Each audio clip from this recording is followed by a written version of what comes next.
그러면 학생부 종합전형에서 뽑는 어떤 제가 이제 그 내신 구간을 제가 가지고 왔어요. 이거는 작년도 건국대학교 학생부 종합전형이 KU 자기추천전형이라고 이야기합니다. 학교마다 조금씩 학생부 종합전형의 명칭은 이렇게 좀 다르거든요. 네. 합불 사례입니다. 여기 보시면 첫 번째 파란색이 합격 사례이고요. 두 번째 붉은색이 불합격 사례입니다. 여기 보시면 모집 단위가 있잖아요. 그래서 우리는 예전에 뭐라고 불렀어요? 학과라고 불렀잖아요.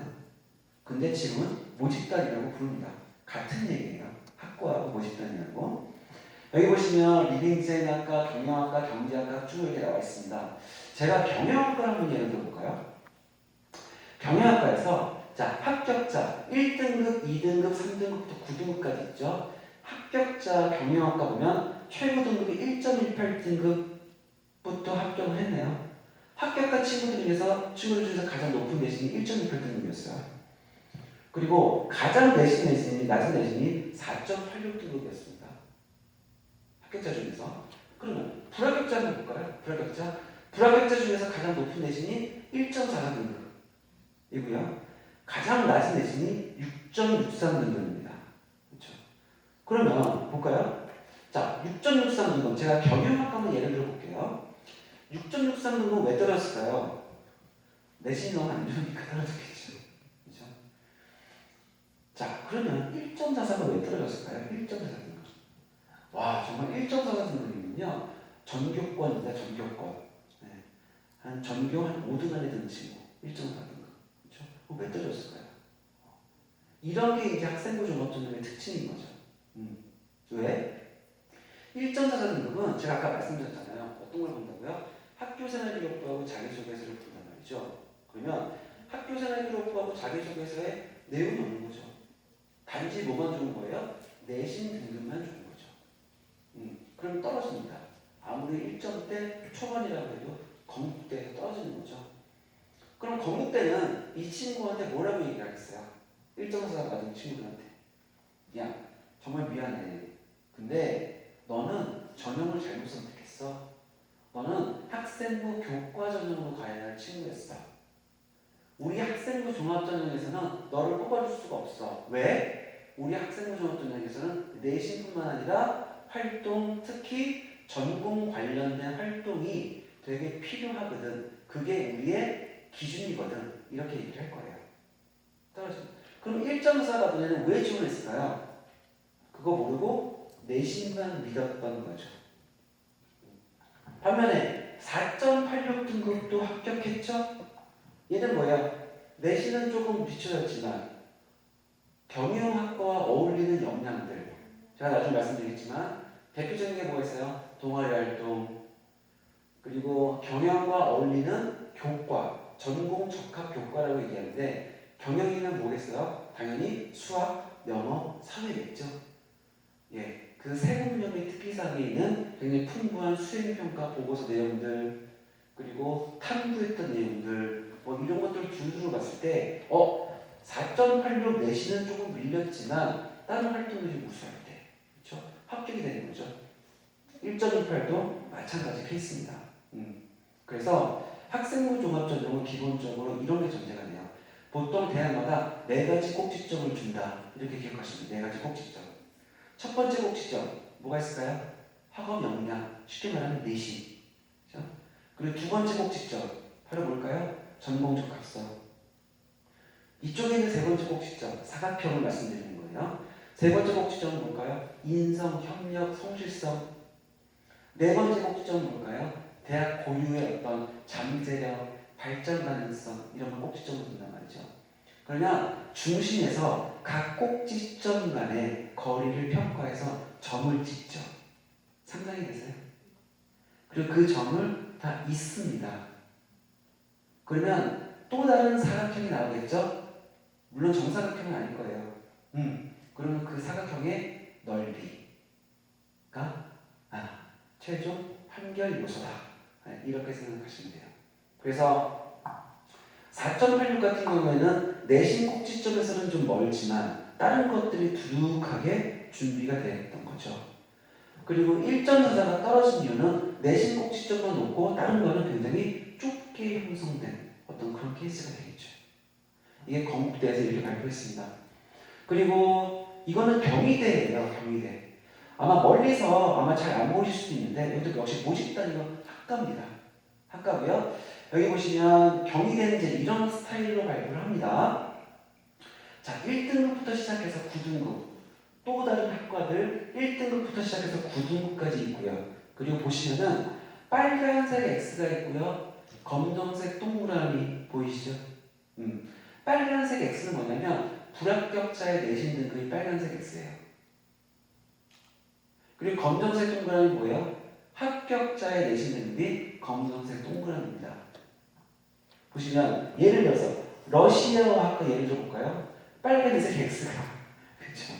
이 친구는 바로 뭐예요? 내신만 믿고 내신만 챙긴 애들이 바로 이런 스타일이 되는 거죠. 그리고 여기 보시면 아시겠지만 검정색 동그라미 앞부분에 빨간색 X가 있는 경우가 굉장히 많이 있습니다. 네. 이렇게 내신에 최고의 내신인데도 불구하고 불합격한 사례들이 많이 있는 거죠. 물론 검정색 동그라미하고 빨간색 X가 지금 다 어떻게 돼 있어요? 다 같이 나타나고 있죠. 같이. 네. 그래서 앞으로 학생부 종합 전형이 되게 이제 계속 늘어나고 있는데 이런 상황에서 내신만 챙기면 안 되고요. 활동력도 이제 같이 챙겨야 되는 이런 부분들이 있습니다. 제가 그 요즘 그쵸? 요즘 이제 뭐 조국 사태나 뭐 이런 여러 가지 조국 법무부 사태 때문에 학생부 종합 전형에 대한 이야기들이 되게 많이 나오고 있고요. 그리고 심지어는 지금 중학교 2학년부터는 뭐 비교과는 활동 내용을 다 없앤다. 뭐 이런 이야기도 있고 자기소개서도 없앤다. 이런 이야기도 있습니다. 하지만 지금 중3은 변하는 거 없습니다. 똑같습니다. 중2 대상으로. 그런데 저희가 이제 입학사정관하고 모이는 자리에서 제가 학생부 종합 전형이 과연 없어질까요? 비교과가 없어질까요? 제가 이제 만날 때마다 제가 사실 물어봅니다. 근데 그분들은 다 이렇게 말씀하세요. 우리 대학은 학생부 종합 전형이든 논술이건 정시건 이런 거 우리 대학은 상관없어. 어떤 전형이든 우리는 상관없어. 우리는 뭐 학생부 종합 전형을 절대 연연하지 않아. 하지만 우리는 취업이 잘 되는 애들 뽑아줘야 돼. 그쵸? 기업으로 취업이 잘 되는 애들 뽑아야 돼. 그래서 항상 우리는 기업에서 어떤 인재를 원하는지가 정말 중요해. 그렇겠죠? 그러면 LG나 삼성이나 뭐 수자원공사나 이렇게 보면은 항상 거기 기업의 인재상이 있습니다. 그럼 기업의 인재상을 이렇게 보시면요. 첫 번째, 자기의 전문성. 그렇죠? 두 번째, 세계적인 역량. 세 번째, 남과 화합할 수 있는 능력. 그래서 시너지 효과를 낼 수 있는 능력. 이런 친구들을 기업에서는 원해. 그러면 우리 대학은 그런 것들을 잘 할 만한 애들 뽑을 수밖에 없어. 그게 학종이 됐든 뭐가 됐든.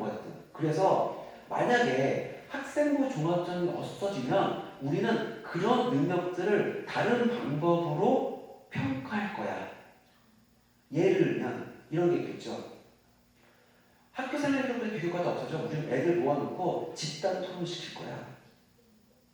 그러면 예를 들어서 물리학의 학과에 지원하는 애들 데리고 물리학 토론을 벌인다든지 아니면 심층 질문을 벌인다든지 그래서 이 친구가 얼마나 해당 학과에 대해서 열정과 전문성을 가지는 어떤 가능성이 있는지 이런 걸 우리는 판정할 거야. 그게 어떤 방법인지는 아직도 몰라. 하지만 분명히 그렇게 할 수밖에 없어. 이게 이제 대학의 입장이에요.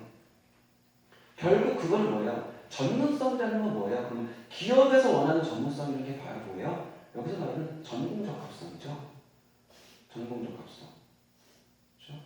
그리고 기업에서 말하는 화학, 인성 이런 게 이제 지금 학생부 종합전형의 인성만 이런 부분이죠.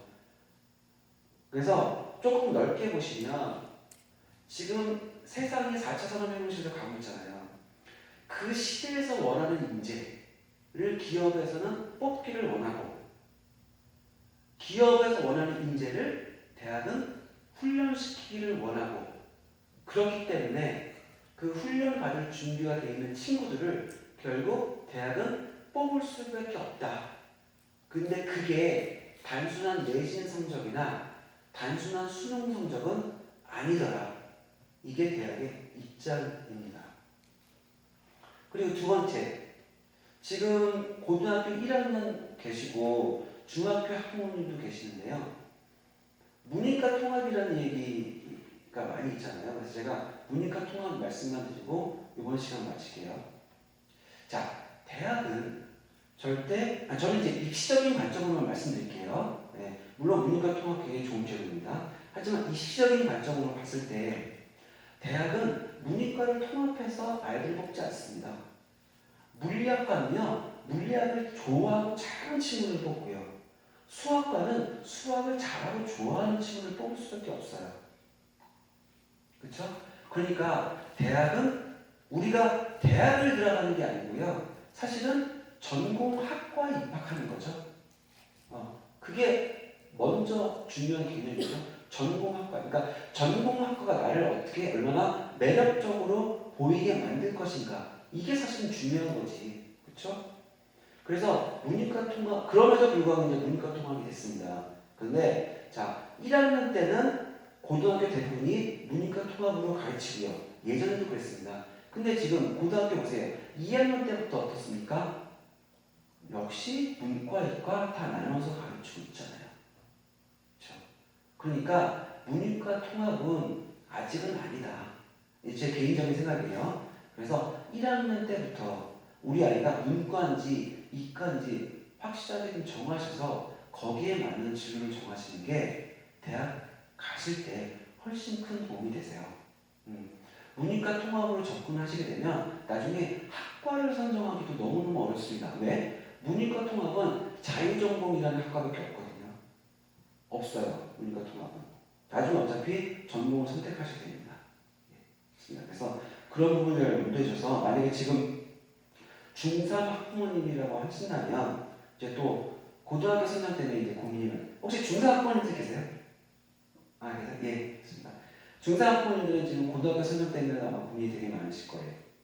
그러면 우리 아이가 이과 선생인지 문과 선생인지 보시고요. 그리고 우리 아이가 가고자 하는 고등학교가 문과 성향의 고등학교인지 이과 성향의 고등학교인지 이것도 같이 보셔서 좀 매칭되는 쪽으로 연결시켜 주시는 게 가장 좋을 것 같습니다.